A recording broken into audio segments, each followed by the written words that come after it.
اسلام یاد آئے گا، غلبہ اسلام یاد آئے گا تو یہ دل میں تڑپ اٹھے گی کہ ہم بھی اسلام کے لیے کچھ کریں، ہم بھی اسلام کو دنیا میں غالب کریں، ہم بھی دنیا کے چپے چپے میں اسلام کے پیغام کو لے کر جائیں اور ہر آنے والے انسان کو جو دنیا میں آیا ہے اس کو اللہ کا بندہ بنائیں، وہ اللہ کی بندگی پر آ جائے۔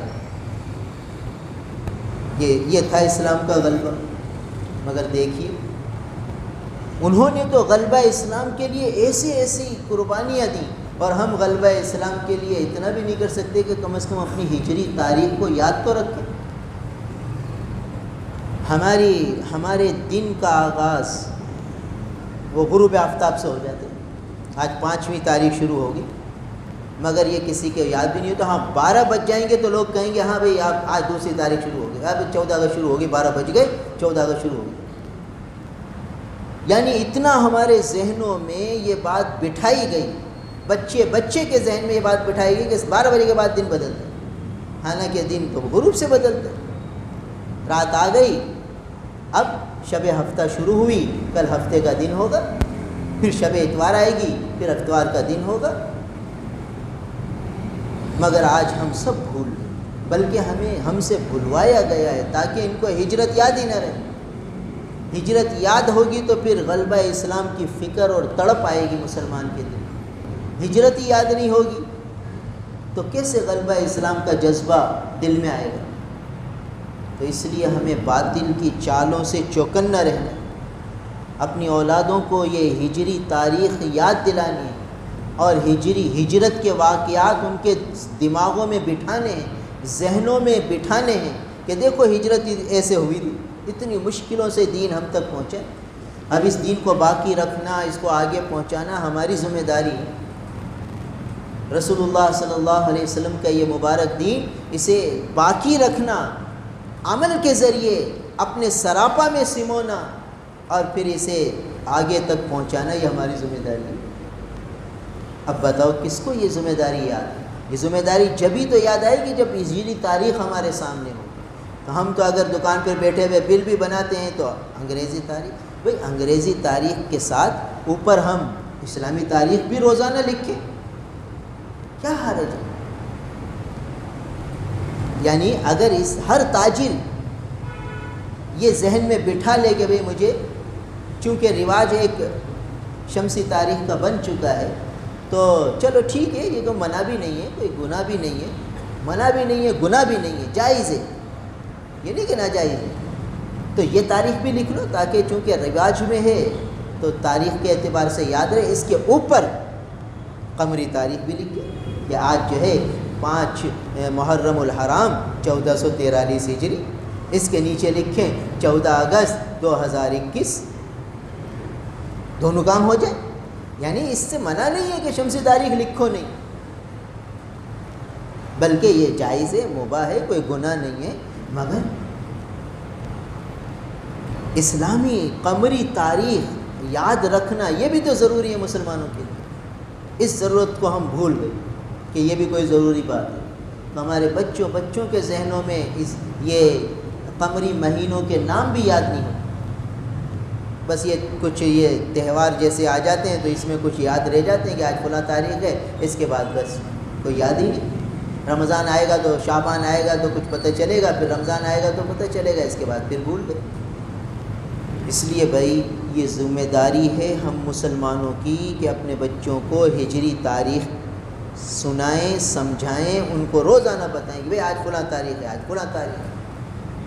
ایک بات ہجرت کے اعتبار سے ان باتوں کو ہمیں یاد رکھنا ہے، آگے پہنچانا ہے، اور عملاً روزانہ دکان کے کھاتا جب شروع کریں تو اس پہ ہم ہجری تاریخ لیں۔ اور یہ جو دوسری تاریخ ہے یہ شمسی تاریخ کہلاتی ہے، سورج کے اعتبار سے یہ چلتی ہے۔ اس کو عیسیٰ علیہ السلام کی طرف منسوب کیا ہوا ہے، اور اس کو اتنا دماغوں میں بٹھایا ہوا ہے کہ لوگ سمجھتے ہیں کہ یہ عیسوی تاریخ عیسیٰ علیہ السلام کی ولادت سے شروع ہوئی۔ محققین نے تحقیق کی ہے اور کتابوں میں لکھا ہے کہ یہ شمسی تاریخ ہے، عیسوی نہیں ہے۔ عیسیٰ علیہ السلام کی ولادت 25 دسمبر کو نہیں ہوئی۔ کیوں، کیسے ثابت ہے؟ کہتے ہیں قرآن مجید میں اللہ تعالیٰ نے بی بی مریم علیہ السلام کا جو قصہ لکھا ہے اس میں بیان فرمایا ہے کہ حزی الیکی بجذع النخلہ تساقط علیکی رطبا جنیا، کھجور کے درخت کا تذکرہ ہے کہ درخت کی شاخ کو ہلائیے تو آپ کے لیے تازہ تازہ کھجوریں گریں گی۔ تو دسمبر میں کھجوریں کہاں ہوتی؟ کھجوروں کا مہینہ تو جنوری ہوتا ہے، کھجوروں کا مہینہ تو جون جولائی ہوتا ہے۔ سخت گرمی کے زمانے میں کھجوریں آتی ہیں، دسمبر میں تو سخت سردی ہوتی ہے، سردی میں کھجوروں کہاں آ گئی درختوں پہ؟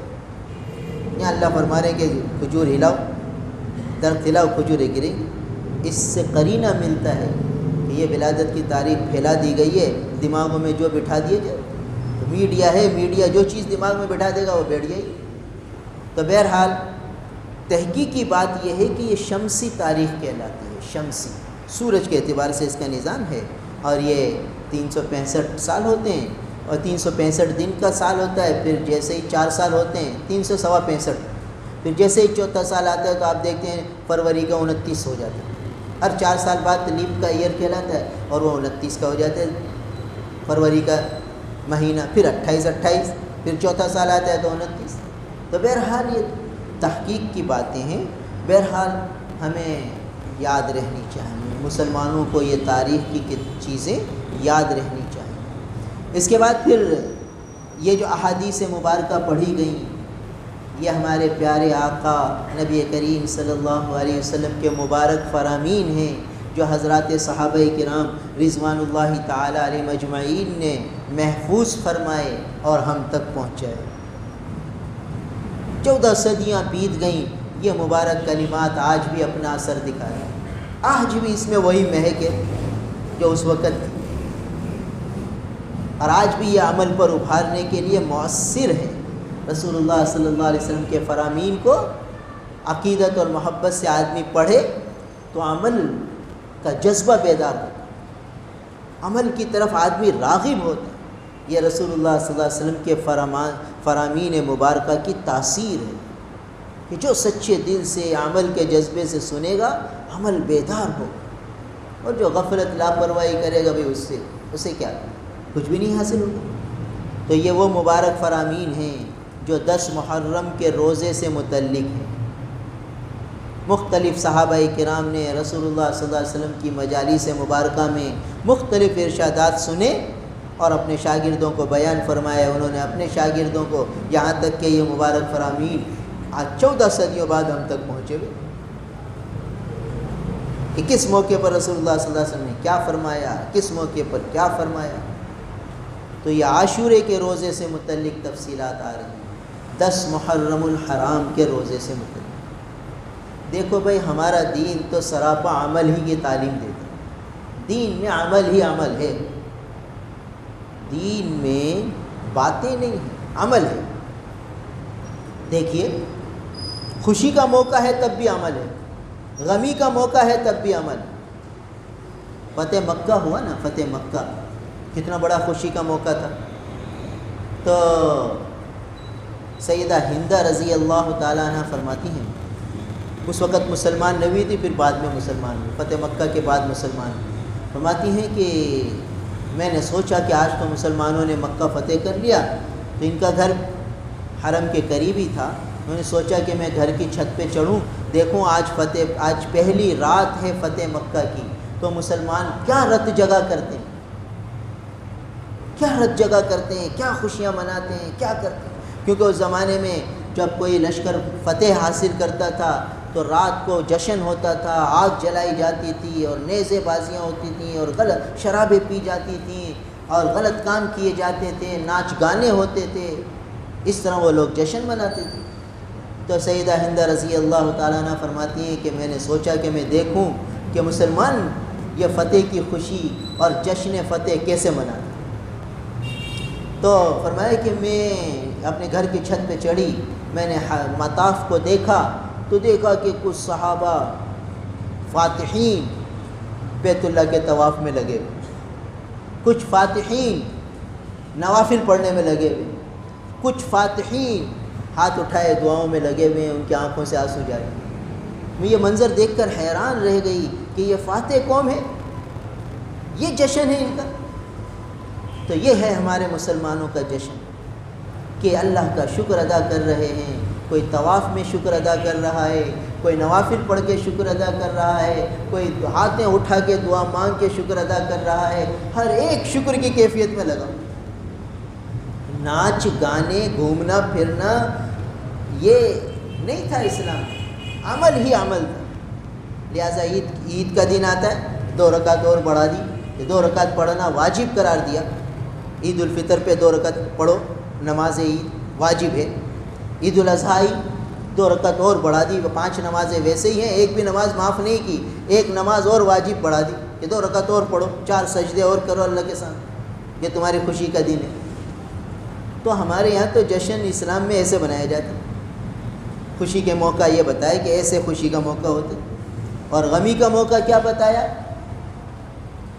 حضرت عبداللہ ابن عباس رضی اللہ عنہ سفر پہ جا رہے ہیں، اطلاع آئی کہ ام المؤمنین صدیقہ کائنات حضرت عائشہ صدیقہ رضی اللہ تعالیٰ عنہ وفات پا گئی، یا کسی ام المؤمنین کی اطلاع ملی کہ ام المؤمنین کی وفات ہو گئی. تو فوراً سواری روکی، 2 رکعت نفل پڑھے، انا للہ و انا الیہ راجعون پڑھا، اور فرمایا کہ ہمیں یہی حکم ہے. یہ غم کی صورت بھی بتا دی کہ غم کیسے منانا ہے، اس میں بھی نماز ہے، اور خوشی کیسے منانی ہے، اس میں بھی نماز ہے. اور نماز کیا ہے؟ انابت اللہ ہے، اللہ کی طرف متوجہ ہونا ہے، یعنی ہر حال میں اللہ کے بندے کو اللہ کی طرف متوجہ ہونا.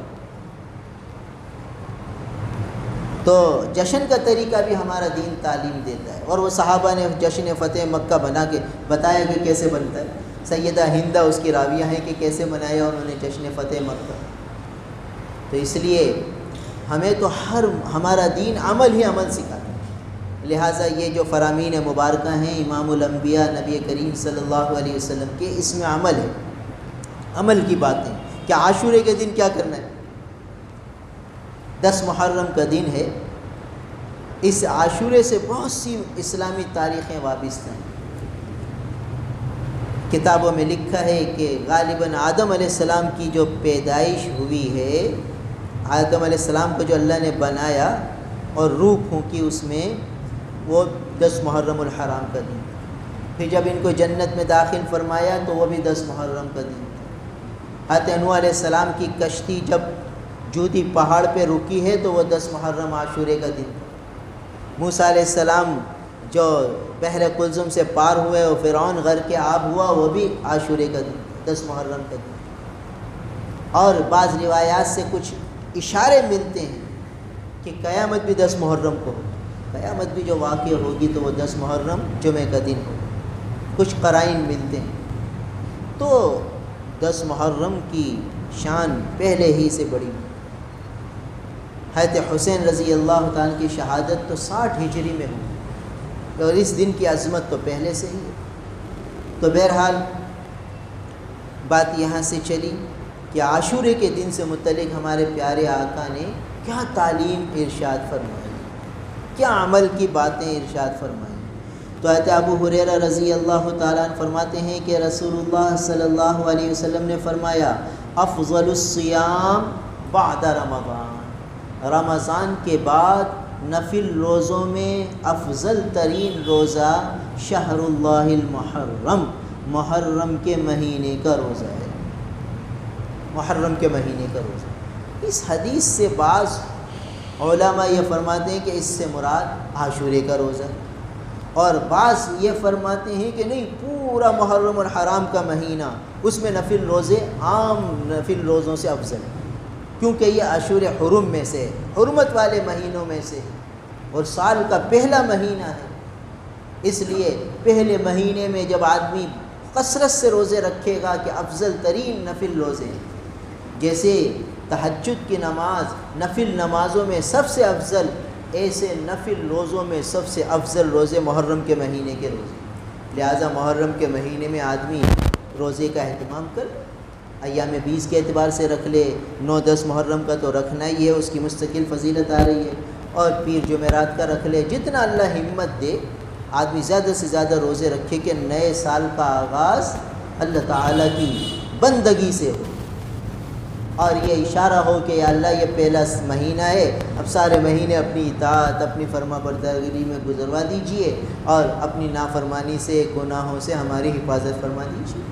تو روزہ بندگی کا اظہار ہے کہ 14 گھنٹے 15 گھنٹے بندہ اللہ کی بندگی کو ظاہر کرتا ہے کہ میں اپنی مرضی نہیں چلاؤں گا، چاہے مجھے کتنی پیاس لگے کتنی بھوک لگے، اللہ کا حکم ہوگا تو پانی پیوں گا، اللہ کا حکم نہیں ہوگا تو نہیں پیوں گا، لہٰذا غروب تک پیاس برداشت کرتا ہے۔ ادھر غروب آفتاب ہوا، مغرب کی اذان ہوئی، ادھر کھانا پینا شروع، اللہ کا حکم آ گیا کھاؤ تو اب کھا رہے پی رہے۔ اس سے پہلے روزہ تھا تو اللہ کا حکم تھا اب روزے میں کھاؤ پیو نہیں، بند کر دو اپنی خواہش، روک لو اپنی خواہش، روک لیا۔ یہ اظہار بندگی ہے، تو بندہ اپنی بندگی کو ظاہر کرتے روزے میں۔ تو اس لیے اس حدیث پاک سے علماء نے یہ مفہوم بھی نکالا ہے کہ ایک تو محرم، پورے محرم کے مہینے کے نفل روزے وہ دوسرے مہینوں کے نفل روزوں سے افضل ہیں، اور فرمایا کہ اور بعض نے فرمایا کہ نہیں، اس سے مراد عاشورے کا روزہ ہے، کہ عاشورے کا جو روزہ ہے وہ تمام نفلی روزوں میں سب سے افضل ترین روزہ ہے۔ اور افضل الصلاۃ بعد الفریضہ صلاۃ اللیل، فرماتے ہیں کہ فرض نمازوں کے بعد نفل نمازوں میں افضل ترین نماز رات کی نماز ہے، تہجد کی نماز ہے۔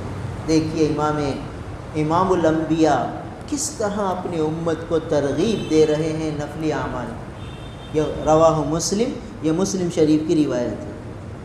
تو اللہ کے رسول صلی اللہ علیہ وسلم ابھار رہے ہیں حضرات صحابہ کرام کو کہ دیکھو نفل روزوں میں افضل روزہ محرم کے مہینے کا، اور نمازوں میں افضل، نفل نمازوں میں افضل نماز رات کی، لہٰذا رات کی نمازوں کا اہتمام کیا کرو، خوب اہتمام کرو۔ یہ ابھارا جا رہا ہے عمل پہ کہ سال کا نیا آغاز ہے، عمل پہ ابھرو، عمل کرو، عمل کرو، عمل کے ذریعے اللہ کا قرب حاصل کرو۔ اگلی روایت حضرت ابن عباس رضی اللہ عنہما سے ہے، وہ فرماتے ہیں کہ میں نے رسول اللہ صلی اللہ علیہ وسلم کو نہیں دیکھا کہ وہ اتنا اہتمام کرتے ہوں کسی روزے کا جتنا کہ عاشورے کے دن کے روزے کا اہتمام ہوتا۔ بہت زیادہ اس کا اہتمام ہوتا تھا رسول اللہ صلی اللہ علیہ وسلم کی زندگی مبارک، عاشورے کے روزہ بہت اہتمام سے کیا رکھا کرتے، اور فرماتے ما رأیت، تو میں نے کبھی نہیں دیکھا